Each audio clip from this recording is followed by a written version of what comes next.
سارے جہاں سے اچھا ہندوستاں ہمارا، ہم بلبلیں ہیں اس کی یہ گلستاں ہمارا۔ مذہب نہیں سکھاتا آپس میں بیر رکھنا، مذہب نہیں سکھاتا آپس میں بیر رکھنا، ہندی ہیں ہم وطن ہے ہندوستاں ہمارا۔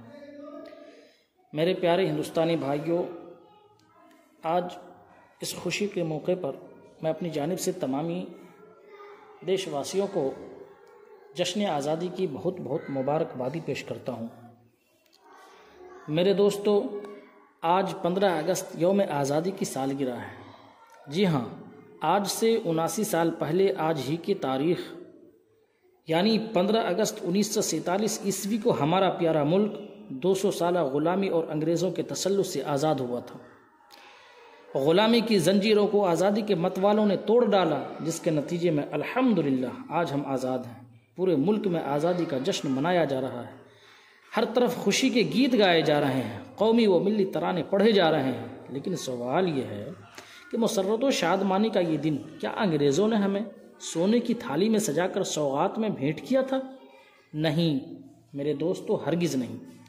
اس وطن عزیز کی آزادی کے لیے نہ جانے کتنی بار ہم ہندوستانیوں کو موت کے گھاٹ اتار دیا گیا، ہزاروں علماء اور مجاہدین کو پھانسی کے پھندے پر لٹکا دیا گیا، لاکھوں لوگوں کو گولیوں سے بھون دیا گیا، ہزاروں علماء اور مجاہدین کو جیل کی سلاخوں کے پیچھے ڈھکیل دیا گیا، تب کہیں جا کر آزادی کا یہ دن ہمیں نصیب ہوا۔ میرے دوستو، ہمارے پیارے ملک کو آزاد کرانے میں جن لوگوں نے قربانیاں دیں انہیں ہم مجاہدین آزادی کہتے ہیں، اور یہ وہ بہادر لوگ تھے جنہوں نے اپنی جان، اپنا مال اور سکون سب کو قربان کر کے ہمیں غلامی سے نجات دلائی۔ ہندوستان کی آزادی کی جد و جہد میں کئی عظیم شخصیات شامل تھیں، جیسے ابوالکلام آزاد، مولانا ابوالکلام آزاد، خان عبدالغفار خان اور بیگم حضرت محل، گاندھی جی، بھگت سنگھ، سبھاش چندر بوس، رانی لکشمی بائی اور پنڈت جواہر لال نہرو، اور ان جیسے کئی عظیم بہادروں نے، کئی عظیم مجاہدین آزادی نے، کئی ویر جوانوں نے مل جل کر اپنے اپنے انداز میں آزادی کی لڑائی لڑی۔ گاندھی جی نے عدم تشدد اور سچائی کے ذریعے آزادی کی تحریک چلائی، بھگت سنگھ نے اپنی جوانی کو ملک کے لیے قربان کر دیا، سبھاش چندر بوس نے تم مجھے خون دو میں تمہیں آزادی دوں گا جیسے نعرے سے قوم کو جگایا۔ ہمیں ان بہادروں کو اور ان کی قربانیوں کو کبھی نہیں بھولنا چاہیے۔ ان کی قربانیوں کی بدولت آج ہم آزاد فضا میں سانسیں لے رہے ہیں۔ ہمیں ان کے نقش قدم پر چل کر اپنے وطن عزیز کی خدمت کرنی چاہیے۔ میرے دوستو، ہمارا ملک خوشحال تھا، ہمارا پیارا ہندوستان خوشحال تھا، ہندو مسلم اتحاد کی مثال تھا، پیار و محبت اس ملک کی پہچان تھی، قومی یکجہتی اور رواداری اس کی شان تھی۔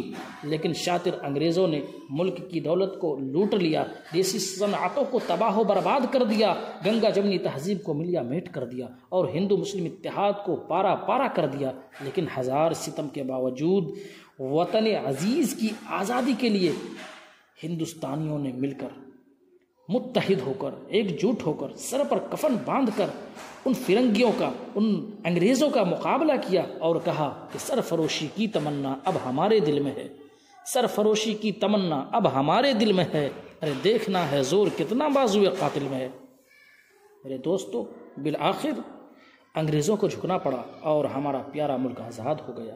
آزادی کے بعد ایک مشترکہ آئین مرتب ہوا، جس میں تمام شہریوں کو بلا تفریق مذہب و ملت آزادی دی گئی اور ان کے حقوق کو تحفظ فراہم کیا گیا۔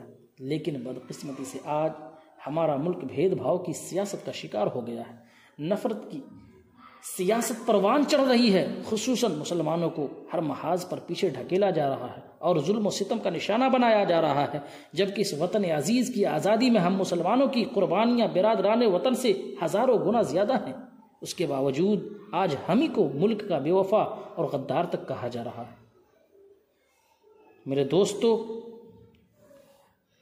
ہمارا نعرہ تو یہ ہے کہ دل سے نکلے گی نہ کبھی مر کر بھی وطن کی محبت، ارے میری مٹی سے بھی خوشبوئے وفا آئے گی، اور غلط الزام ہے ہم پر غلط الزام ہے ہم پر کہ وفاداری نہیں کرتے، ارے محبت بانٹتے ہیں ہم، اداکاری نہیں کرتے۔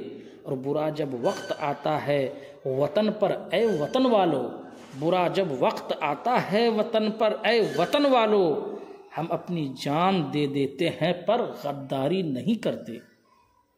تو آئیے دوستو ہم یہ عہد کریں کہ ایک بار پھر ہم متحد ہو کر، ایک جٹ ہو کر نفرت کی سیاست اور نفرت کی غلامی سے ملک کو آزاد کرائیں گے، پیار و محبت کی بات کریں گے، تبھی جا کر کے ہمارا ملک ترقی کرے گا اور ترقی کی راہ پر گامزن ہوگا۔ انہی چند باتوں کے ساتھ میں اپنی گفتگو کو ختم کرتا ہوں۔ ہندوستان زندہ باد، ہندوستان